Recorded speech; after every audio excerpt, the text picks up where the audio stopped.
morning. So today we're finishing up the Tudors. And if you remember last time we spoke Tudors, we ended by looking at Mary I, who of course is nicknamed Bloody Mary. We said she was the first woman to rule really in her own right as a ruler, not as a mother or as a wife, but because she herself had inherited the crown, and it turned quickly into a pretty hot mess. So what we're going to look at today is how Elizabeth I is able to learn from all of those mistakes and become one of the more impressive rulers in British history. We're also going to talk a little bit about how the religious policies of the Reformation and Counter-Reformation continue to evolve. So Elizabeth is going to be incredibly clever about manipulating propaganda. And this is probably one of her greatest strengths. Maybe her other greatest strength is collecting incredible talent around her and for advice. So Elizabeth I is the daughter of Anne Boleyn, and unlike Mary, she is fiercely Protestant. We are back to pro-Reformation, but having watched her younger brother Edward go very, very Reformation in his tactics, and her sister Mary go the opposite, very, very counter-Reformation, very, very Catholic in her tactics. Elizabeth's going to go with what's usually described as more of a middle path. One of the famous quotes she'll have is, "I do not desire windows into men's souls." So the idea is, show up, pay your taxes, keep your mouth shut. Your religion can stay at home. Now, personally, like I said, she is Protestant, but she is not going to be quite as intense as her brother Edward had been about this. The Church of England will exist, she will be its head, but she's going to have a church that looks a lot more Catholic in terms of ceremony, in terms of decorations, which doesn't sound like a big controversy, but it was at the time. Right? Remember, these were called popery. Ooh. And she's going to have things on paper in church doctrine that are much more Protestant. So the idea, look like one, talk like the other, somewhere in the middle people find their path, was her plan for a compromise.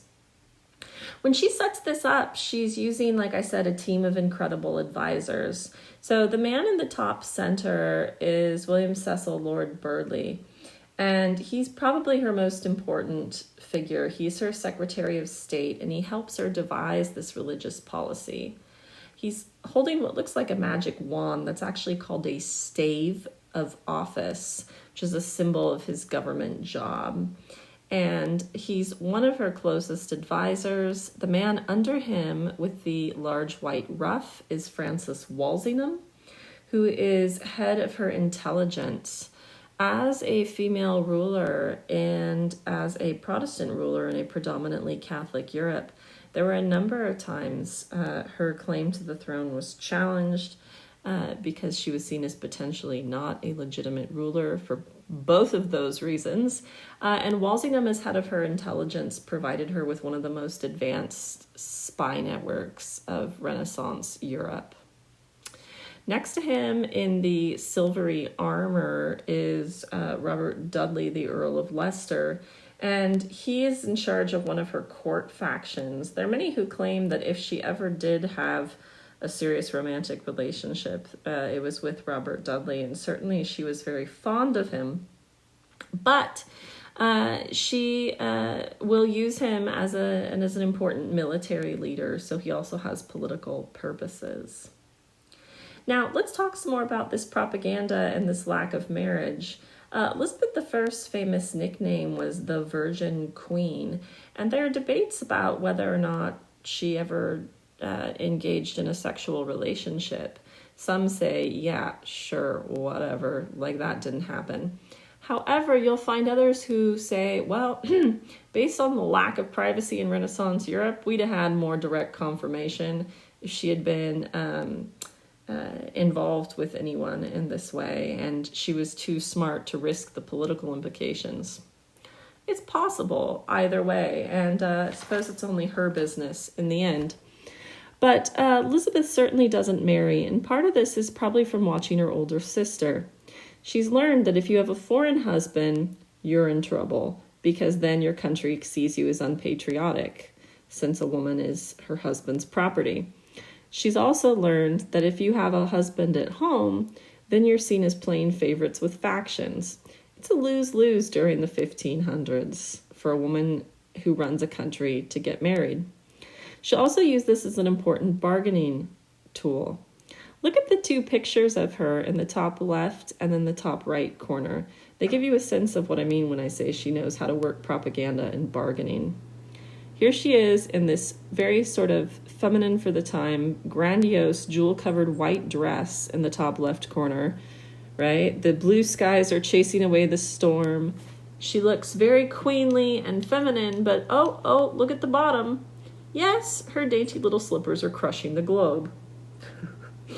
And if you look at the top right, you'll see that once again, she's got for the time practically a fairy princess outfit on, holding the rainbow, symbol of peace and prosperity. But if you look closely at that pink robe, it's embroidered with eyes and ears.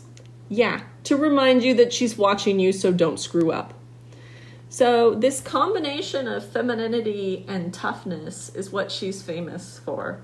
In her Armada speech, one of her most famous speeches when England was actually under invasion threat by Philip II of Spain, the largest sea force that had ever been assembled at that time, she famously gives a speech where she says, "I have the body of a dainty and weak woman, but the heart of a king and a king of England." And this combination of, I'm tough, but I'm dainty, means she really works sort of this gender angle to manipulate minds. Every time her parliament and her advisors pressure her to get married because it was seen as unnatural for a woman to be single or because she needed an heir, every time she promised that she'd marry a foreign ruler in order to get a treaty, she'd change her mind. Some people looked at this and were like, oh, she's just a flaky, dumb old girl. But we look at it and she pulls that card often enough.